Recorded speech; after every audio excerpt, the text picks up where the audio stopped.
Dear students, welcome to our YouTube channel biology by Deepak Nain. और जैसा कि आप जानते हैं, हम आपके लिए 12th class NCERT biology book based जो एमसीक्यू सीरीज लेके आए हुए हैं, उसमें आज हम जो नेक्स्ट चैप्टर है वो शुरू करने जा रहे हैं। और ये चैप्टर हालांकि डिलीटेड है, लेकिन फिर भी आपको यहाँ से रिलेटेड कुछ क्वेश्चन मिल सकते हैं, क्योंकि ये चैप्टर आपका डायरेक्टली और इनडायरेक्टली लिंक्ड है आपके बायोटेक्नोलॉजी एंड इट्स एप्लीकेशन वाले चैप्टर से। और इसका कुछ डिलीटेड पार्ट, जैसे चैप्टर तो हालांकि डिलीटेड हो चुका है आपका, लेकिन इसका कुछ पोर्शंस है लास्ट में, जैसे टिश्यू कल्चर है और जो सोमैटिक हाइब्रिडाइजेशन टाइप के कुछ टॉपिक्स माइक्रो प्रोपेगेशन से रिलेटेड, वो आपको बायोटेक्नोलॉजी वाले चैप्टर में भी मिल सकते हैं।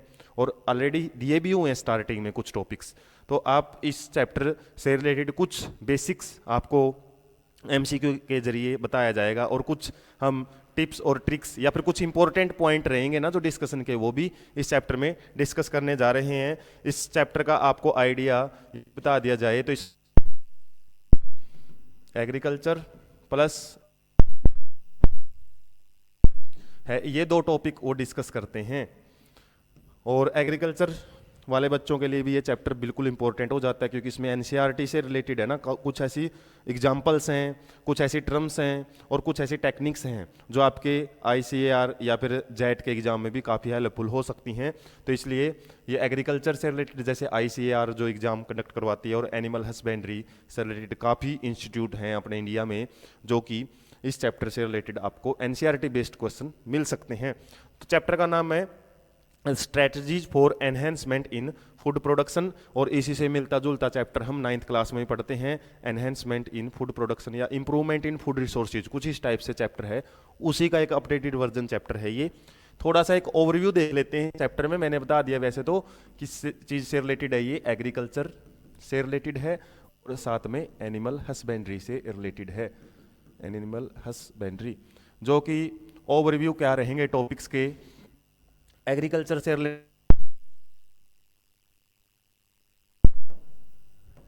प्लांट ब्रीडिंग से रिलेटेड टॉपिक मिलेगा जो कि एक टेक्निकल टॉपिक है, बायोटेक्नोलॉजी से रिलेटेड भी टॉपिक है। साथ में यहाँ पे कुछ आपको सोमैटिक हाइब्रिडाइजेशन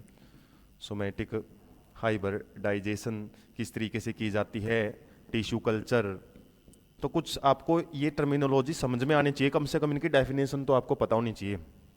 इसके अलावा यदि हम बात करें यहाँ पे आपको कुछ और भी, जैसे माइक्रो प्रोपेगेशन और सिंगल सेल प्रोटीन, तो ये टॉपिक्स, इनकी टर्मिनोलॉजी आपको बिल्कुल पता होनी चाहिए। इसके अलावा कुछ यहाँ पे आपको काफ़ी सारी डेफिनेशंस हैं वो मिल सकती हैं, जैसे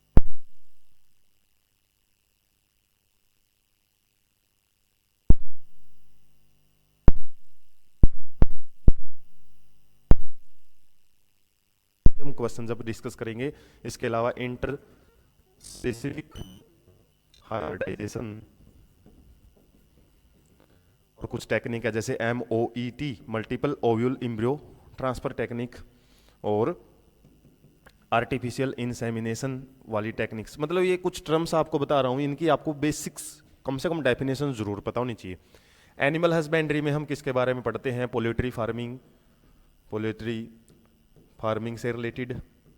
इसके अलावा जो हमारा डायरी फार्मिंग बोल सकते हैं, डायरी मैनेजमेंट, जिसमें मिल्क प्रोडक्शन से रिलेटेड हम कैटल्स का पालन करते हैं, बी कीपिंग एंड फिशेज से रिलेटेड फिश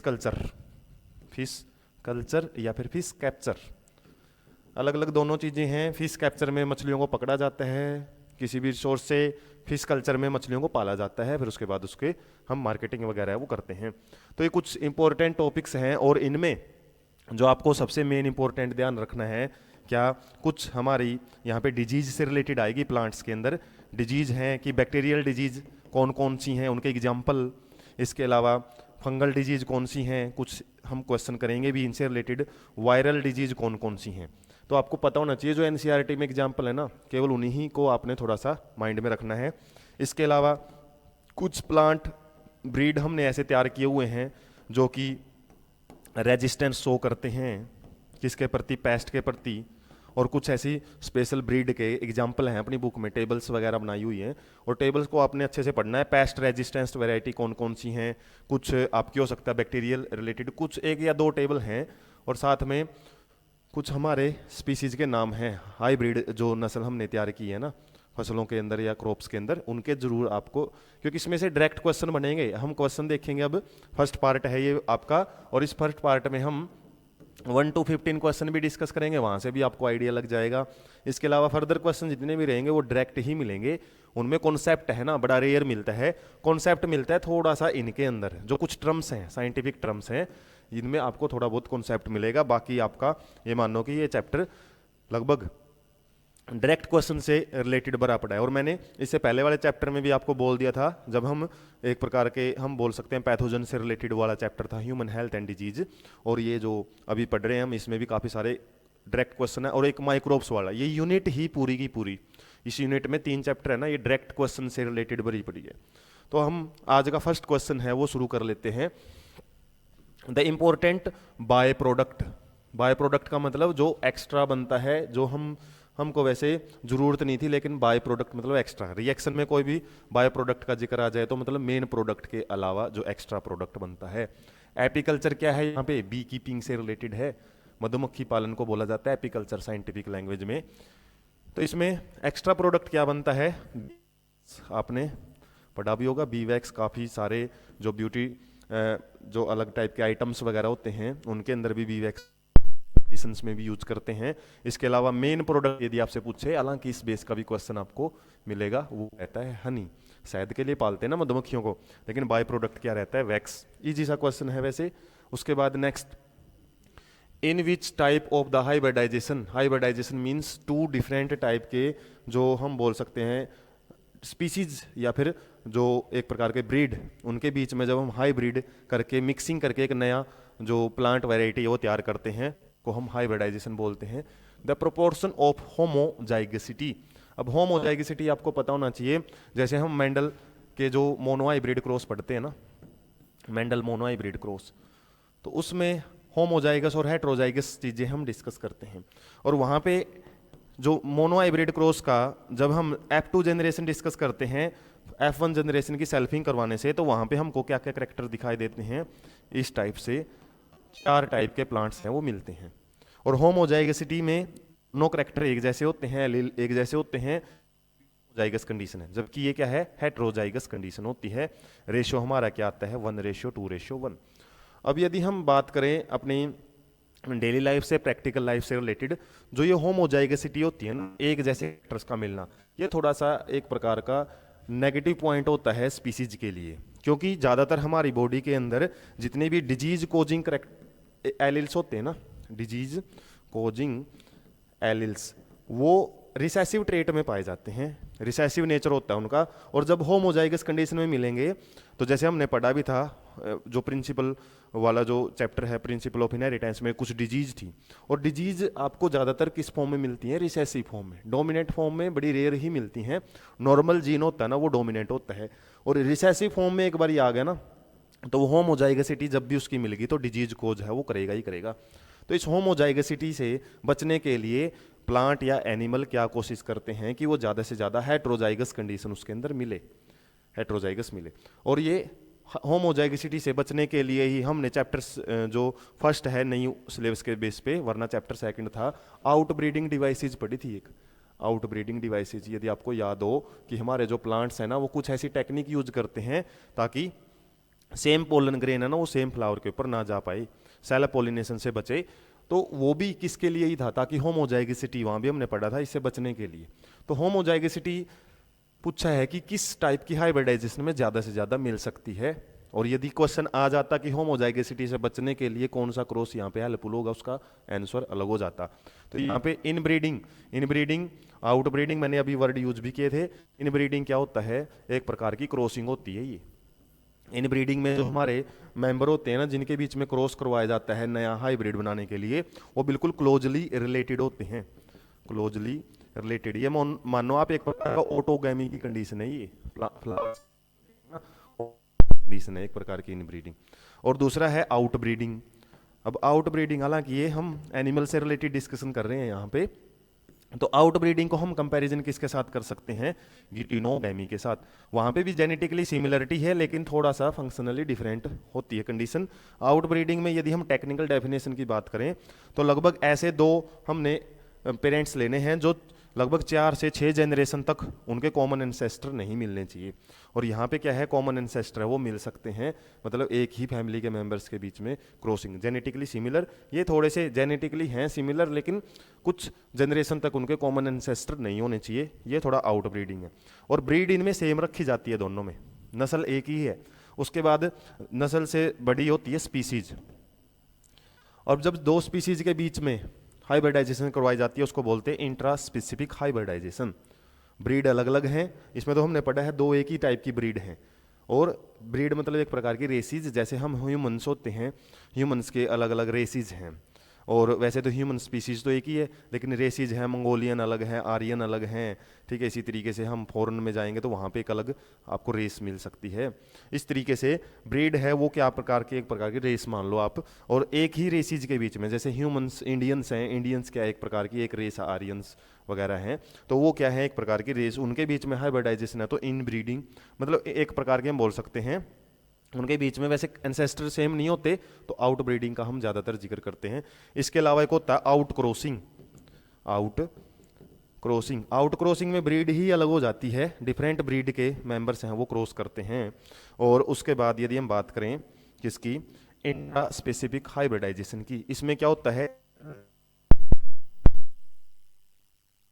जब मेंबर्स लिए जाते हैं और उनके बीच में ब्रीडिंग करवाई जाती है तो उसको हम इंटरस्पेसिफिक एक ही ब्रीड हम यूज करते हैं। और आउट ब्रीडिंग में और आउट क्रॉसिंग में और इंट्रा स्पेसिफिक हाइब्रिडाइजेशन में भी थोड़ा सा डेफिनेशन का ही फर्क है, क्योंकि डिफरेंट डिफरेंट ब्रीड के बीच में एक हाइब्रिड तैयार करते हैं। तो यहाँ क्वेश्चन का जो आंसर आपसे पूछा हुआ है ना, इंक्रीज कब होएगी, जितने क्लोजली रिलेटेड मेंबर्स होते हैं ना ब्रीडिंग करवाते टाइम उतनी ज़्यादा होमोजाइगोसिटी इंक्रीज होती है। वहाँ पे भी हमने हाउ आउट ब्रीडिंग डिवाइसेज में ये कॉन्सेप्ट पे गौर किया था कि भाई सेल्फ पोलिनेशन से बचने के लिए प्लांट इसलिए ही आउट ब्रीडिंग डिवाइसेज यूज करता है ताकि होमोजाइगोसिटी ना बढ़े, तो बढ़ते हैं। और यदि आपसे पूछ लिया जाए कि भाई कौन सा क्रॉस ज़्यादा हेल्पफुल रहेगा, ऐसे तो इंटरस्पेसिफिक हाइब्रिडाइजेशन है ना वो हम टेक्निकली लैब के अंदर ही करवा सकते हैं, वरना नेचर में दो स्पीसीज के मेंबर है ना वो ब्रीडिंग नहीं कर सकते। और यदि ब्रीडिंग करके उन्होंने आगे ऑर्गेनिज्म तैयार भी कर लिया ना, हालांकि फसलों में तो हो जाता है, क्रॉप्स में तो, लेकिन एनिमल के केस में वाइएबल ऑफस्प्रिंग प्रोड्यूस नहीं होते हैं। तो यहाँ पे यदि पूछता है कि बचने के लिए आउट ब्रीडिंग है वो यूज की जाती है। तो इस तरीके से हमारा जो आंसर है ना वो ए रहेगा। थोड़ा कॉन्सेप्ट थोड़ा बताने की कोशिश की आपको, तो थोड़ा सा आप वीडियो को बैक करके भी समझ सकते हैं। उसके बाद डायरेक्ट क्वेश्चन है, father of white revolution. White revolution किसके रिलेटेड था, हमारे मिल्क प्रोडक्शन से रिलेटेड था, मिल्क प्रोडक्शन। सिल्वर रिवॉल्यूशन था वो एग प्रोडक्शन से रिलेटेड था। रेड रिवॉल्यूशन था वो टोमेटो की प्रोडक्शन और कई बार मीट की प्रोडक्शन से रिलेटेड था। ये तो एग्रीकल्चर से रिलेटेड क्वेश्चन आपके।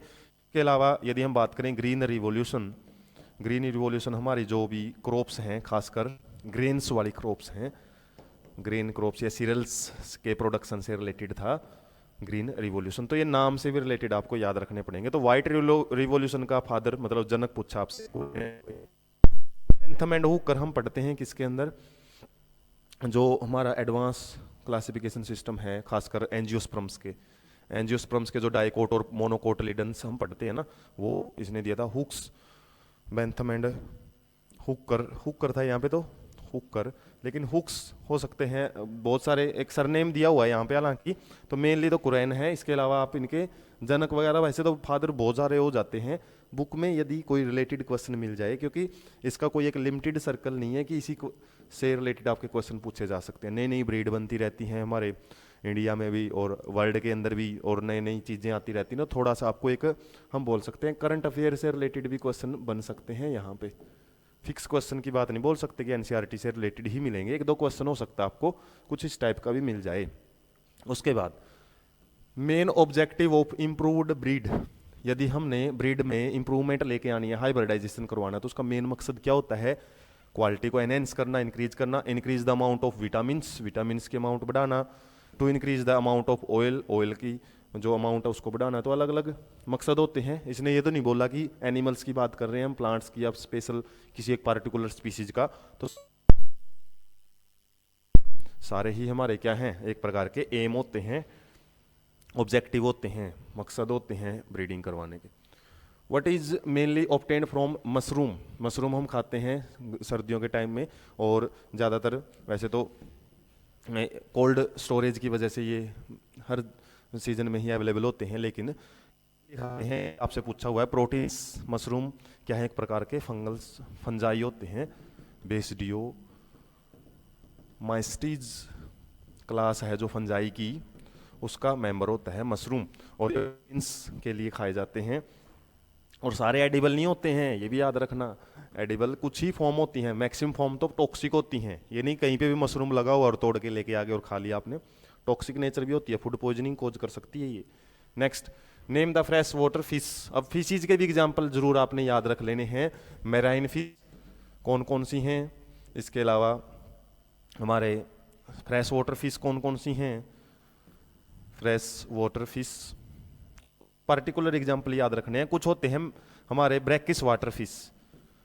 ब्रैकिस का मतलब होता है जो, मतलब जैसे नदियां हैं, जो रिवर्स हैं, समुद्र में जाके गिरती हैं, तो वहाँ का जो वाटर है ना तो इतना ज़्यादा साल्टी होता, ना इतना ज़्यादा फ्रेश होता, मीडियम सी कंडीशन होती हैं। तो आपको डिपेंड याद रखना पड़ेगा। तो यहाँ जो मेजर कार्प्स हैं आपकी, ये फ्रेश वाटर में आती हैं। इसके अलावा जितनी भी हिल्सा, सार्डिन और मैक्रल्स हैं, ये मैराइन फिशीज में आएंगी। तो इधर डायरेक्ट क्वेश्चन है भाई, इसका तो एग्जाम्पल आपको याद रखने की ही जरूरत मिलेगी। उसके बाद एक्स प्लांट क्या होता है। एक्स मीन्स हम बोल सकते हैं आउटसाइड, और प्लांट मीन्स हम पता है ये प्लांट से बाहर निकाला हुआ कोई भी पार्ट। जब हम प्लांट का टिश्यू कल्चर की बात चल रही है यहाँ पे, टिश्यू कल्चर करते टाइम जब हम प्लांट का कोई भी पार्ट उसे रिमूव कर देते हैं, और रिमूव में कुछ भी हो सकता है, सेल हो सकती है, ग्रुप ऑफ सेल टिश्यू बोलते हैं, ऑर्गन हो सकता है, हार्मोन्स वगैरह है ना, ये बड़े रेयरली मिलते हैं। हार्मोन्स की सिंथेसिस है ना, हार्मोन की जो सिंथेसिस है वो सेल के डिफरेंशिएशन में काम आती, मतलब सेल जब डिफरेंशिएट हो जाती है ना, कुछ पार्टिकुलर फंक्शन करना शुरू कर देती है, तो तब हार्मोन की सिंथेसिस है उन सेल्स में हो सकती है। और हम एक्सप्लांट में पार्टिकुलरली वो सेल लेते हैं जिनका डिफरेंशिएशन नहीं हुआ है, मतलब उनको फिक्स नहीं हुआ है कि क्या बनाना है क्या नहीं। और खास करके ऐसी cell meristematic cells. Meristematic cells कौन सी होती हैं, जो हमारी लगातार ग्रो करती रहती हैं। दो टाइप के टिश्यू पड़ते हैं ना, मेरिस्टेमेटिक एंड परमानेंट। परमानेंट के अंदर तो डिफरेंशिएशन आ जाती है कि उनको जो काम करना है ना, जैसे जाइलम और फिलोएम कॉम्प्लेक्स परमानेंट टिश्यू है, उनको पता है कि भाई अब तेरे को फूड का ट्रांसपोर्ट करना है या फिर वाटर का, उनके अंदर डिफरेंशिएशन मतलब अलग अलग हो चुके हैं उनके फंक्शंस। लेकिन अनडिफरेंशिएटेड है, अनडिफरेंशिएटेड 10th में पढ़ते थे ये चीज़। तो अनडिफरेंशिएटेड सेल मास होता है एक, और अनडिफरेंशिएटेड सेल मास को क्या बोलते हैं, कैलस बोलते हैं। टिश्यू कल्चर में आता था 10th क्लास में जब हम वेजिटेटिव प्रोपेगेशन पढ़ते थे। तो उस केस में हम क्या यूज करते हैं, सेल, टिश्यू और ऑर्गन। और डिफरेंशिएशन जब अलग अलग फंक्शन करने लग जाते हैं तो हार्मोन्स वगैरह बनते हैं। ऑप्शन यहाँ पे ठीक है एक्सप्लांट में आपको। और एक्सप्लांट टिश्यू कल्चर में मैंने बता दिया यूज किए जाते हैं। और टिश्यू कल्चर एक बहुत इंपॉर्टेंट टेक्निक होती है जिसमें डिजीज फ्री प्लांट्स भी हम बना सकते हैं। डिजीज फ्री प्लांट्स बना सकते हैं किससे, किसी भी डिजीज्ड प्लांट से। मान लो किसी प्लांट में बीमारी आ चुकी है ना, तो उसके मेरिस्टेमेटिक सेल से हम जो भी छोटा सा एक पार्ट लेंगे एक्सप्लांट, उससे हम एक डिजीज फ्री प्लांट भी प्रोड्यूस कर सकते हैं। क्योंकि मेरिस्टेमेटिक सेल इतनी फास्टली ग्रो करती है ना, उतना फास्टली तो इनको वायरस वगैरह, बैक्टीरिया वगैरह इन्फेक्ट नहीं कर पाता। तो ये हम बोल सकते हैं हेल्दी रीजन होता है। आपसे पूछा जाए ना, हेल्दी रीजन एक disease free plant, diseased plant का कौन सा होता है, मेरिस्टेमेटिक रीजन होता है। वही हम ज़्यादातर किस में यूज करते हैं, टिश्यू कल्चर के अंदर। नेक्स्ट IVRI, ये है आपका इंडियन वेटनरी रिसर्च इंस्टीट्यूट, और इनको इंडिया का कौन कंट्रोल करता है, ICAR। और क्या है ये, एक जगह पूछिए आपसे कहाँ पे है, ये एक प्रकार की यूनिवर्सिटी है, डीम्ड यूनिवर्सिटी। और भाई आपका इज्जत नगर में है ये। इज्जत नगर कहाँ है, बरेली डिस्ट्रिक्ट में है, उत्तर प्रदेश। मिल सकती हैं इस टाइप की भी क्वेश्चंस आपके डायरेक्ट, मैंने पहले बोला है। तो थोड़ा सा आपको एक ओवरव्यू सा लेके चलना है, पूरा क्रैम नहीं करना कि पता नहीं कितनी सारी चीज़ें बन जाती हैं ऐसे। तो बस मैं यहाँ पे बताने का मकसद ये है कि यहाँ पे आपको क्वेश्चन किस किस जगह से पूछे जा सकते हैं उससे रिलेटेड आप इस चैप्टर से थोड़ा सा ध्यान में रखते हुए चलो। उसके बाद main dairy is located in Anand. Anand क्या है, डिस्ट्रिक्ट है, ये भी गुजरात की, और गुजरात की डिस्ट्रिक्ट है तो वहाँ पे उल डायरी ज़्यादा फेमस है गुजरात में। तो ये डायरेक्ट क्वेश्चन है, ये भी ऐसे ही लोकेशन से रिलेटेड कुछ क्वेश्चंस हैं, वो आपको थोड़ा सा ध्यान रखना पड़ेगा। उसके बाद थोड़ी सी इंपॉर्टेंट इन्फॉर्मेशन है आपकी, जैसे आप इस चैनल पे कंटिन्यू है ऐसे ही आपके लिए एक बायोलॉजी बाय दीपक नैन, ये मेरा पर्सनल चैनल है, और इस पे भी हम ऐसे ही आपके लिए बड़े इंटरेस्टिंग टॉपिक्स है वो लेके आते हैं। साथ में 9th और 10th का तो कंप्लीट साइंस सिलेबस आपको यहाँ पे मिल जाएगा, फिजिक्स केमिस्ट्री और बायो, और साथ में आपको 11th और 12th क्लास का बायोलॉजी कंटेंट है वो बड़े अच्छे पीडीएफ फॉर्म्स में और अट्रैक्टिव पीडीएफ फॉर्म्स हैं अपडेटेड, और यहाँ पे आपको पीडीएफ कंटेंट एक पूरी बुक के रूप में भी प्रोवाइड कर सकते हैं हम, जो कि कंप्लीट आपको अच्छे से एनसीईआरटी बेस्ड रहेगा, और इसके अलावा बोर्ड एग्जाम में भी काफ़ी हेल्पफुल हो सकता है। इसके साथ यहाँ पे भी आपको 700 प्लस वीडियो कंटेंट फिलहाल है, और आने वाले टाइम में हम रेगुलर इसके ऊपर काम करते जा रहे हैं, जिसमें आपको 40 प्लस प्लेलिस्ट में जो कंटेंट है वो एक ऑर्डरली मैनर में जाएगा। आप इस चैनल पे भी जाके एक बार रिसर्च करें, इसको सर्च करें, और उस पर जाके देखें कि प्लेलिस्ट हैं जो स्पेशली आपको 1 मार्क क्वेश्चन कैसे कहाँ से बनते हैं, कौन कौन से टॉपिक हैं, 2 मार्क्स के कौन से हैं, तो प्रॉपरली एक प्लेलिस्ट में सीक्वेंशियल मोड में आपको कंटेंट है वो प्रोवाइड किया हुआ है। इसके अलावा आप जो अलग अलग सोशल मीडिया के प्लेटफॉर्म है वहाँ पे भी जुड़े रहे हमारे साथ, जिस पे आपको टाइम टू टाइम कंटेंट से रिलेटेड काफ़ी हेल्पफुल जानकारी है वो हम देते रहेंगे। तो इस तरीके से आप इस चैनल को भी साथ में सब्सक्राइब करें, और साथ में इसको भी जितना ज़्यादा उसके अपने दोस्तों के पास ज़्यादा से ज़्यादा प्रमोट करें। उसके बाद हम नेक्स्ट क्वेश्चन की तरफ बढ़ते हैं, question number 10। In which industry people of India do not show commercial attitude. Commercial का मतलब एक प्रकार का पैसा कमाने से रिलेटेड, किस इंडस्ट्री में, एग्रीकल्चर से रिलेटेड ही बात कर रहे हैं हम यहाँ पे।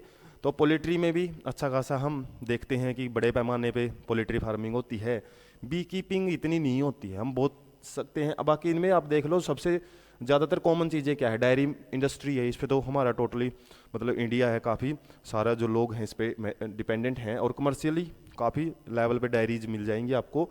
फिशरीज में भी काफ़ी इंडिया का काफ़ी ऐसा पार्ट है जो इसके ऊपर डिपेंडेंट है।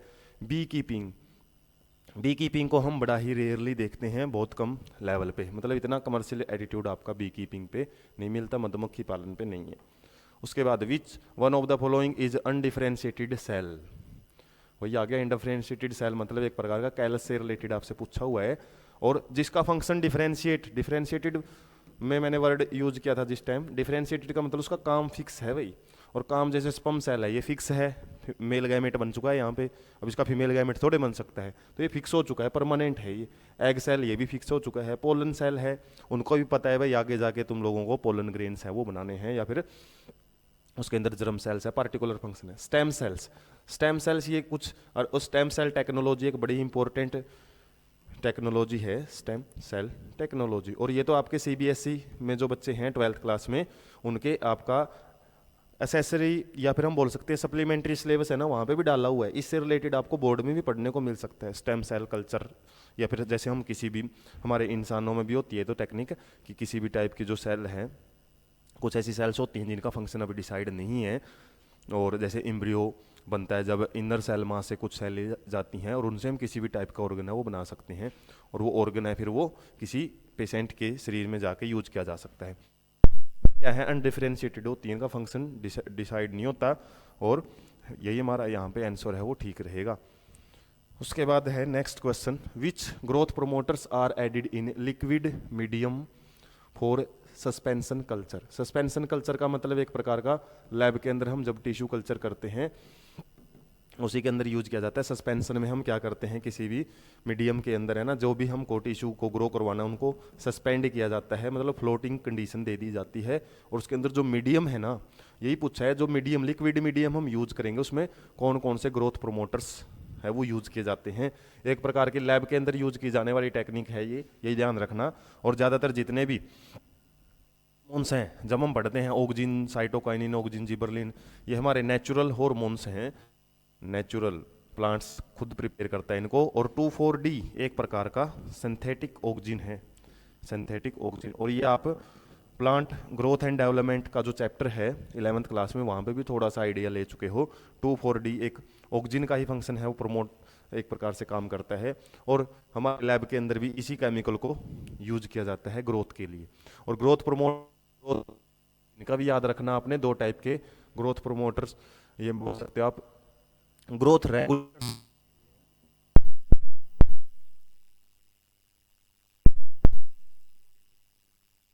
होते हैं, ग्रोथ प्रोमोटर्स होते हैं, ग्रोथ इनहिबिटर्स होते हैं। इथाइलिन और एब्सिसिक एसिड जो में आपके ऑक्सीजन, साइटोकाइनिन, जिबरलिन ये तीनों आ जाते हैं। तो ये तो नेचुरल है, ज़्यादातर केमिकल है वो 2,4-D यूज किया जाता है। नेक्स्ट हम बढ़ते हैं आगे। Name the disease caused by fungi. मैंने बताया था फंजाई से रिलेटेड, बैक्टीरिया से रिलेटेड आपको काफ़ी डिजीज मिलेंगी, तो ये तो आप याद करने की कैपेसिटी के ऊपर बेस्ड है। जैसे यहाँ पे आपसे पूछा है फंगल डिजीज कौन सी है, तो यहाँ पे और ब्लैक रूट से रिलेटेड आगे क्वेश्चन भी डाल देंगे, तो वो क्या है, एक प्रकार की बैक्टीरियल डिजीज में आती है, बैक्टीरियल डिजीज। इसके अलावा मोजाइक जो ज़्यादातर डिजीज होती है ना, जिसमें डिफॉर्म हो जाती है शेप, वो वायरल इन्फेक्शन होते हैं, वायरल डिजीज मिलेगी आपको। और जो रस्ट है यहाँ पे फंजाई से होने वाली डिजीज है। और ऐसा ही एक क्वेश्चन है और डाला हुआ के लिए बैक्टीरिया। बैक्टीरिया में हालांकि अभी बताया था मैंने, ब्लैक रूट डिजीज है वो बैक्टीरियल है। बाकी इसके अलावा जितनी भी जो डिजीज हैं ये रेड है, लेट ब्लाइट है, पोटैटो है, ब्राउन रस्ट है, वीट में है। इसके अलावा रेड रूट है, ये शुगर केन में होता है। शुगर केन जब हम गन्ना खाते हैं तो लाल निकलता है अंदर से। ब्राउन रस्ट वीट में होता है, और लेट ब्लाइट पोटैटो में होता है, पोटैटो। तो इस तरीके से जो भी डिजीज हैं ये सारी फंगल इन्फेक्शंस हैं, फंगल इन्फेक्शन आप बोल सकते हो। और जो ब्लैक रोट है ये बैक्टीरियल डिजीज होती है। तो नेक्स्ट, ये तो डायरेक्ट क्वेश्चन है, आप एग्जाम्पल जो बुक में दिए हुए ना उनको भी यदि ध्यान में रख लोगे, उनकी एक टेबल सी बना लो आप अपने तरीके से, अलग अलग है, बुक के पीछे पढ़ने की जरूरत नहीं है, क्योंकि कितने एग्जाम्पल बन सकते हैं इनके। तो जो मेन मेन से क्वेश्चन में आपको मिलते हैं उनको जरूर आपको याद रखना है। आज का लास्ट क्वेश्चन रहेगा, बिल्कुल ईजी सा क्वेश्चन डाला हुआ है। Breed of the chickens Rudyard for eggs. Eggs मतलब अंडों के लिए कौन सी जो ब्रीड है या फिर नस्ल है हम पालते हैं, किनकी, पोल्ट्री बर्ड्स की बोला हुआ है। पोल्ट्री बर्ड और चिकन मुर्गियों के रिलेटेड बात बोली है यहाँ पे। अब ब्रोइलर्स हैं, ब्रोइलर्स किसके लिए होते हैं, ये मेनली मीट प्रोडक्शन के लिए होते हैं। इसके अलावा लेयर्स अंडे देने वाले, ये तो 9th क्लास में आ जाता है, ब्रोइलर्स एंड लेयर्स। मुर्रा तो कैटल ब्रीड होती है, और किसके लिए, खासकर बुफेलो की ब्रीड है ये, बुफेलो। ये दोनों आप एक बार सर्च कर लेना किससे रिलेटेड। हमारी जो लेयर्स है वो इसका आंसर रहेगा, जो कि एग प्रोडक्शन से रिलेटेड होती हैं। और एक लेगहॉर्न, लेगहॉर्न सबसे इंपॉर्टेंट ब्रीड है, जो कि सबसे अंडे देने वाली हमारी बोल सकते हैं चिकन में आता है। तो इस तरीके से आज हमने जो फर्स्ट पार्ट है वो कंप्लीट किया है। फर्दर सेशन में हम ऐसा सेकंड पार्ट है वो लेके आएंगे आपके लिए, जिसमें 16 to 30 क्वेश्चंस रहेंगे, और थर्ड पार्ट में बचे हुए क्वेश्चन भी डिस्कस करेंगे। तो ऐसे ही इंटरेस्टिंग सेशन के लिए आप चैनल के साथ जुड़े रहें, और चैनल को ज़्यादा से ज़्यादा सब्सक्राइब करके और जितना हो सके अपने दोस्तों के पास शेयर करें। Thank you so much.